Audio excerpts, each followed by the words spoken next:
Nasunog ang satellite office ng Alfonso Castañeda LGU na nasa Bayumbong, Nueva Vizcaya. Naka-alerto Glam Caligdan Dizon.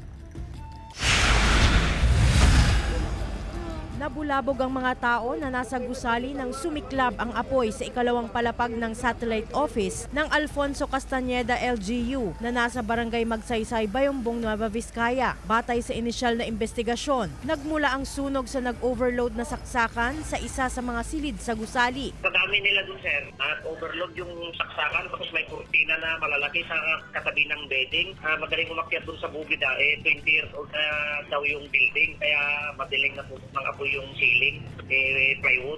Ilang gamit ang nasunog sa ikalawang palapag ng gusali na pansamantalang tinutuluyan ng mga estudyante na pawang mga kalahok sa Provincial Athletic Meet. Wala namang nasaktan sa insidente. Anim, sir, na kwarto na yung nasunog. Sa taas lang po ang nasunog. Sa baba, wala namang damage sa baba. Nagtagal ng halos 1 oras ang pag-apula sa sunog na umabot sa unang alarma.